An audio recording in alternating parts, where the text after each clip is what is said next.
34 সংখ্যাটা পশ্চিমবঙ্গের বামপন্থীদের কাছে বিশেষ গুরুত্বপূর্ণ হতে পারে। 34 বছর বামফ্রন্টের শাসনকাল ছিল পশ্চিমবঙ্গে। গত 14টা বছর আবার এক অন্য ইতিহাস। 2011 থেকে আজ পর্যন্ত পশ্চিমবঙ্গের বিধানসভায় কমতে কমতে এখন শূন্যতে বামফ্রন্ট। বেজে গিয়েছে আরও একটা ভোটের ঘণ্টা।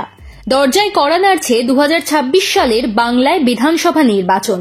কি হবে বামেদের? ঘুরে দাঁড়াতে পারবে তারা, নাকি আগামী দিনে বিরোধীদের কথা সত্যি করে চলে যেতে হবে শূন্য থেকে মহাশূন্যে?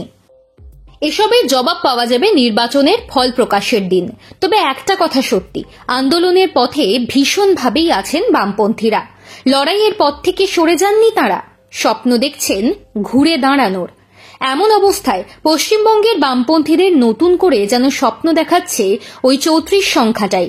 সৌজন্যে নিউ ইয়র্কের নতুন বামপন্থী মেয়র জোরহান মামদানি। কেন 34? আসলে তাঁরই বয়স যে 34ই। যে দেশের প্রেসিডেন্টের নাম ডোনাল্ড ট্রাম্প, সেখানে মামদানির মতো নেতার উত্থান এ রাজ্যের বামপন্থীদের আরও স্পষ্ট করে বললে তরুণ বাম নেতাদের মধ্যে বাড়তি উদ্দীপনা তৈরি করেছে বইকি। সম্প্রতি আনন্দবাজার অনলাইনকে দেওয়া এক সাক্ষাৎকারে একথার ইঙ্গিত পাওয়া গিয়েছে সাম্প্রতিক সময়ের জনপ্রিয় সিপিআইএম নেতা সৃজন ভট্টাচার্যের কথায়। কি বলেছেন সৃজন? তিনি বলেছেন, 21 শতকের বামপন্থীদের চেহারা ঠিক কেমন হওয়া উচিত সেটা দেখতে হলে জোরহান মামদানির এই ক্যাম্পেইনটা দেখতে হবে। প্রশ্ন হলো, কেন এমন কথা বলেছেন সৃজন? তার ব্যাখ্যা, জোরহান মামদানির এই বক্তব্যের মধ্যে ক্লাস যেমন আছে, আত্মপরিচিতির ব্যাপারটা জোরের সঙ্গে বলা আছে। সেই সঙ্গে স্কিন কালার, ইমিগ্রেন্ট পরিচয়ের ব্যাপারটা জোরের সঙ্গে বলা আছে। দুনিয়ার নিপীড়িত মানুষ, শ্রেণী শোষণ বা অন্য যে কোনো নিপীড়িত মানুষ একজোট হচ্ছে। এখানে জানিয়ে রাখা ভালো, মামদানির সঙ্গে ভারতের নিবিড় যোগ রয়েছে। তিনি ভারতীয় বংশোদ্ভূত। শুধু তাই নয়, প্রখ্যাত চিত্র পরিচালক মীরা নায়ারের ছেলে তিনি, যিনি জোর গলায় ঘোষণা করেন, আমি ইয়াং, আমি মুসলিম, আমি ডেমোক্রেটিক সোশ্যালিস্ট।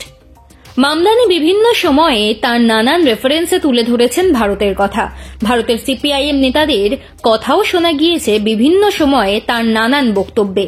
তা মামদানি যদি প্রেরণা হিসেবে এদেশের বামপন্থাকে তুলে ধরতে পারেন, তবে সৃজনদেরই বা মার্কিনী মানুষকে রোল মডেল হিসেবে খাড়া করতে সমস্যা কোথায়? মামদানি পেরেছেন ট্রাম্প সরকারের নাকের ডগায় বসে অন্যরকম রাজনীতি প্রতিষ্ঠা করতে। বাংলায় বামের বদলে এখন দক্ষিণপন্থী রাজনীতির দাপট। সৃজনরা পারবেন আসন্ন বিধানসভা নির্বাচনে হাওয়া ঘোরাতে?